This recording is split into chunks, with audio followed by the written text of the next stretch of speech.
So, were you a fan of his earlier work? You've seen Cinema Paradiso, stuff like that? Yeah, it was very unusual that I was sent this project as a completed film. Normally I'm sent film scripts or I develop my own material, but suddenly one day in the post I had a DVD of a finished film by Giuseppe Tornatore. I think he made it in 1990 and it was his follow-up to Cinema Paradiso. Cinema Paradiso was probably, and still is, I think, my favourite film of all time. I'm a huge fan, and I was aware of Giuseppe's other work. And so I was very excited about the idea of looking at a film that he'd already made and with a proposal to remake it. And within a few minutes I just found that I was really kind of connected with the project, and I was very keen to get involved, you know, by the end of the movie. Had you ever considered adapting Cinema Paradiso too, or? I don't think I'd go near that. I think it's such a masterpiece. It should just absolutely be left alone. Yeah, I think I wouldn't touch that one. That's a good one. Was there any pressure remaking a film that was so highly regarded into a new Hollywood type film, or? No, I only watched the film a few times. It didn't really travel as well as Cinema Paradiso, so there was a slight advantage in that most people are not familiar with the original. But I watched the original probably about 3 times and then just completely walked away from it. I knew the idea and the themes and the characters were clear enough in my mind to kind of walk away. And from then on, it was really a question of trying to set the film in America. So I took a flight to New York, and I traveled across the States from New York to Las Vegas on Greyhound buses and Amtrak trains, and staying in the cheapest, nastiest kind of motels that I could find.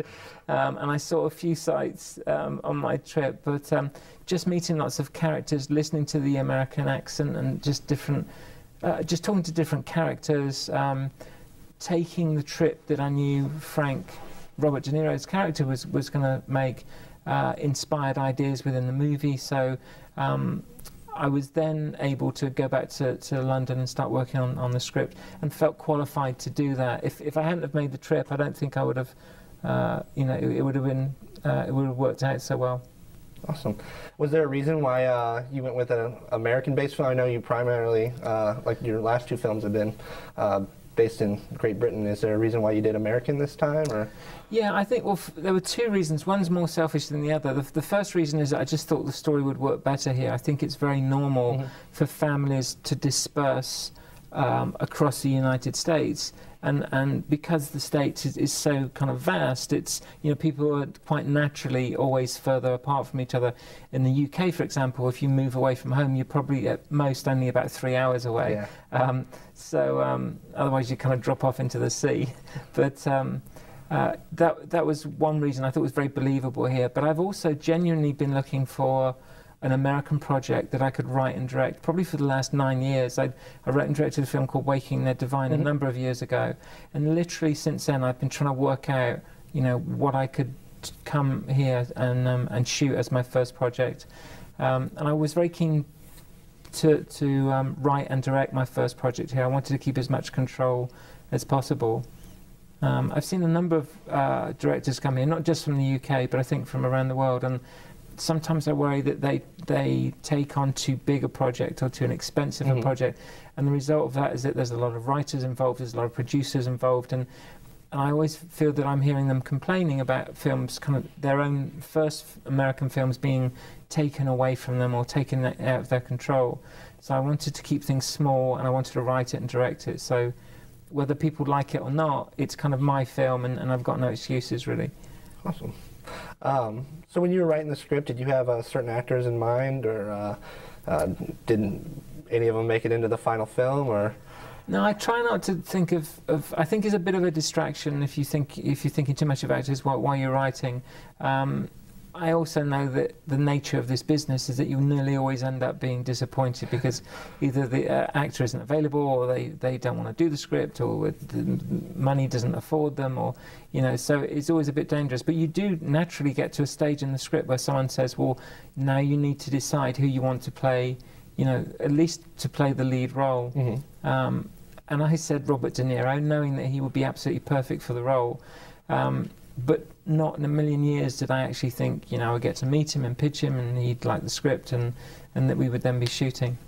Awesome. So that worked out great then. Do you think that, I mean, Robert De Niro normally has a demeanor that's kind of hard-edged, and, you know, up until recently, I mean, he's been known as, I mean, his most famous roles have been for his harder-edged characters. Do you think he's actually closer to that, or to the grandfatherly, caring person that's in Everbodys Fine? I think he's an extraordinary actor, and so I think he's absolutely capable of doing anything that he wants to do. I guess he's certainly been you know, established as an actor who often has some level of menace, and he's an absolute genius at portraying those roles. I never had any doubts about him playing this. I knew that aside from the man who had played these characters, which was so well known in kind of cinematic history, that he was also a dad, and he was a dad of 5 children. And I knew that he would be able to relate to the themes in this film, and that he would have no problem, you know, portraying a very caring father. Mm-hmm. Did your experiences as a father change the film at all from the original vision, or? Yeah, I think, you know, I've got 3 kids, and when you have children, you realise just how complicated parenting can be, and how, you know, emotionally complex it can be as well.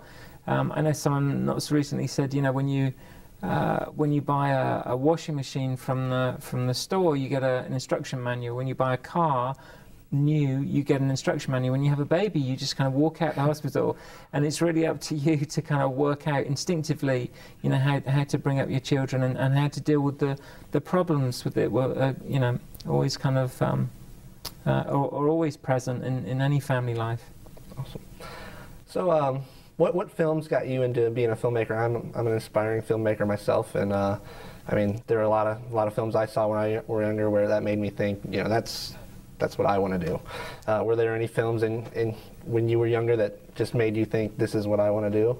Yeah, I remember there were a number of British films actually. There was a director called Bill Forsyth, he did a film called Gregory's Girl, and he did Local Hero, and but I remember looking back over what we call the Ealing comedies, which was a period in the 50s of you know, it was a very strong period in history for British cinema, and there's some great films were made then. So not just contemporary directors, but, you know, looking at films from the past as well, and inspired me.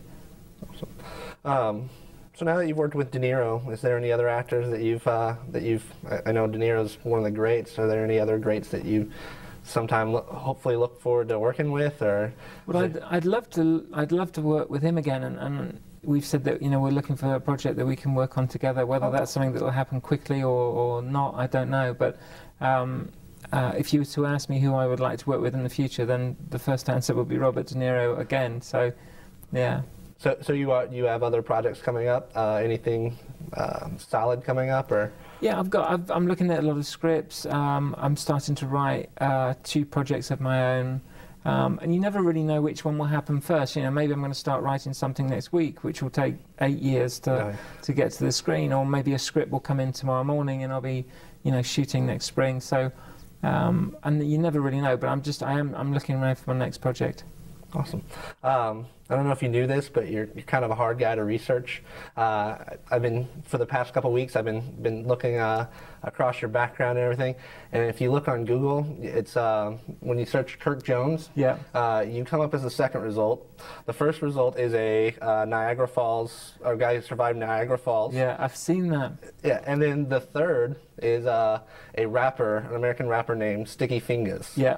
On Rotten Tomatoes, actually, if you go to your bio, it shows all your movies. It shows Waking Ned Devine. It shows Nanny McPhee. It shows Everybody's Fine. Yeah. Your bio is actually Sticky Fingers bio. Wow. So according to Rotten Tomatoes, you were a young black man growing up in the ghetto. Okay. And you've had an illustrious rap career. So. Well, I think I'll stick with that. I think it's better than anything I'll ever achieve. I don't know about that. This movie's pretty good. So good. I really enjoyed it. Good. All right. Thank you very much indeed. Thank you. Thanks. Take care. Thank you.